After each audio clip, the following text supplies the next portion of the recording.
घूंघट पार्ट 2। पिछले अंक पे हमने देखा कि देविका अपने ससुराल में हर गलत बात का विरोध करती, तो उसकी वजह से देविका पर उसके ससुराल वाले बहुत अत्याचार करने लगे। एक दिन देविका ने सचिन से कहा, सचिन, मैं तुम्हारे घर में नहीं रह सकती, तुम मुझे आज ही मेरे घर शहर भेज दो, मैं अपने मम्मी पापा के पास रहूंगी। क्यों देविका, तुम शहर क्यों जाना चाहती हो? यहाँ तुम्हें किस बात की परेशानी है?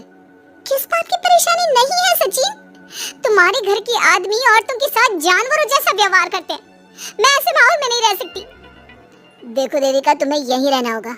जब तुम्हारे जीजाजी और भाई मुझसे बदतमीजी से बात करते हैं, मुझे खाने के लिए कुछ नहीं देते, तब भी तुम्हें याद नहीं आता कि मैं तुम्हारी पत्नी हूँ? देखो देविका, तुम बेकार की बातें मत करो। तुम यहाँ ढंग से रहोगी, सबकी बात मानोगी, तो कोई तुम्हें कुछ नहीं कहेगा। इस तरह जानवर की तरह रहना, ढंग से रहना है तो सॉरी सचिन, मैं नहीं रह सकती, मैं आज ही अपने घर जाऊंगी। ये बोलकर देविका अपना सामान पैक कर लेती है और घर से जाने लगती है। सचिन भी उसके पीछे पीछे चलता है और उसे समझाने की कोशिश करता है।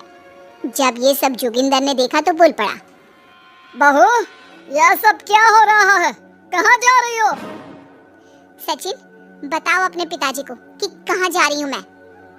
तुम्हें शर्म नहीं आती अपने पति का नाम लेते हुए?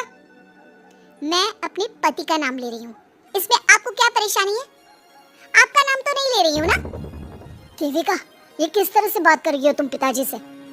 जिस तरह से करनी चाहिए उस तरह से कर रही हूँ बात। इससे अच्छी तरह से मैं तुम्हारे घर के किसी भी आदमी से बात नहीं कर सकती।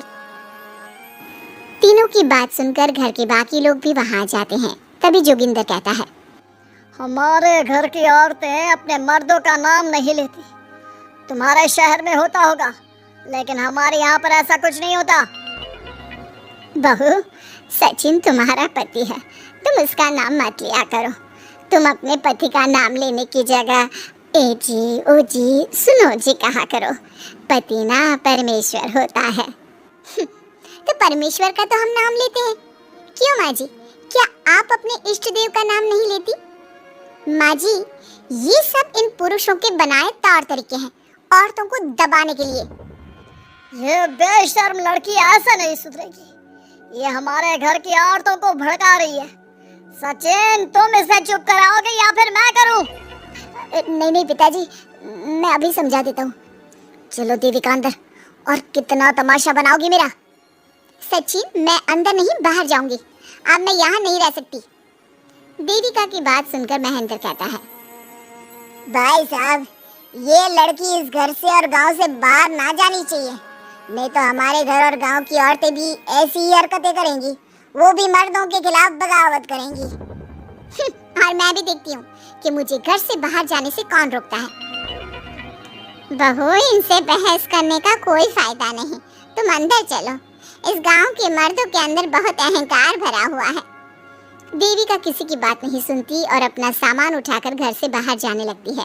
तभी वहाँ मोहन और कल्याण आते हैं। कल्याण देविका के हाथ में से उसका सूटकेस छीन लेता है और मोहन देविका को जोरदार थप्पड़ मारता है। देविका का सर दीवार में लगता है और वो बेहोश हो जाती है। देविका, देविका तुम ठीक तो? भैया, आपकी हिम्मत कैसे हुई मेरी पत्नी पर हाथ उठाने की? सचिन, तुम जल्दी से देविका भाभी को अंदर कमरे में ले जाओ, मैं अभी वैद्य जी को लेकर आती हूँ। वीना जल्दी से वैद्य जी को लेकर आती है। वैद्य जी थोड़ी देर तक देविका की जांच करते हैं और कहते हैं, मुबारक हो आप सबको, आपकी बहू माँ बनने वाली है। अभी तो मैं आपको दवाई दे देता हूँ, लेकिन आगे इनके इलाज के लिए आपको दाई अम्मा को बुलाना होगा। ये बात सुनकर घर के सभी लोग खुश होते हैं। देविका को जब होश आता है, उसे ये बात पता चलती है तो वो बहुत खुश होती है। वो सबसे कहती है, मैं अपने बच्चे को यहाँ नहीं रख सकती। क्यों बहू, क्या हुआ? अब तुम ये सब बातें मत सोचो, तुम्हें आराम करना चाहिए। वो रोज पढ़ाती, उन्हें अपने अधिकारों के बारे में, देश के बारे में बताती। इसी तरह कई दिन बीत गए और एक दिन सुजाता ने सचिन से कहा, सचिन, देविका की तबीयत ठीक नहीं, तुम जल्दी जाकर दाई अम्मा को बुला लाओ ना। भाभी, दाई अम्मा क्या कर लेंगी? आप किसी डॉक्टर को बुला लो, मेरी तबीयत ठीक नहीं है। देविका, गांव के लोग डॉक्टर पर भरोसा नहीं करते। दाई अम्मा बरसों से ये काम कर रही है, वो तुम्हें ठीक कर देगी। सचिन, तुम्हारे घर वाले अनपढ़ हैं, तुम तो पढ़े पढ़े लिखे हो ना, देख नहीं रहे मेरी हालत क्या हो रही है। तभी तो बोल रहा हूँ समय बर्बाद मत करो, मैं अभी आता हूँ। सचिन दाई अम्मा को बुलाकर ले आता है। दाई अम्मा घरेलू नुस्खों से देविका का इलाज तो कर देती है। कुछ समय के लिए उसकी हालत भी स्थिर हो जाती है, लेकिन वो पूरी तरह से ठीक नहीं होती। फिर देविका सचिन से कहती है, सचिन मुझे समझ में नहीं आ रहा, तुम मुझे डॉक्टर के पास क्यों नहीं ले जा रहे? मैं माँ बनने वाली हूँ और मुझे ये भी नहीं पता कि मेरा हेमोग्लोबिन कितना है। दाई अम्मा कर रही है ना तुम्हारा इलाज। लेकिन दाई अम्मा को कुछ समझ में नहीं आ रहा कि मेरे साथ क्या हो रहा है। अगर देखो तुम मुझे नहीं लेकर गए ना तो मैं खुद ही चली जाऊंगी। अगले दिन देविका की तबीयत दोबारा बिगड़ जाती है और दाई अम्मा के किसी भी नुस्खे से वो ठीक नहीं हो रही थी। देविका ने सारी हिम्मत जुटाई और वो अकेले ही डॉक्टर के पास जाने लगी। उसे देखकर मोहन कहता है, बहू इस हालत में कहाँ जा रही हो? आप लोगों के भरोसे रही ना तो आप लोग मुझे मार ही डालोगे। डॉक्टर के पास जा रही हूँ मैं। बहू तेरा दिमाग तो ठिकाने पर है। हमारे घर की औरतें मर्दों से इलाज नहीं कराती। हे भगवान, इन जाहिल लोगों को मैं कैसे समझाऊं? डॉक्टर औरतें भी होती हैं। बहू तो हमें पागल मत बना, हमने तो कभी कोई महिला डॉक्टर नहीं देखी। तू झूठ बोलकर निकलना चाहती है ना?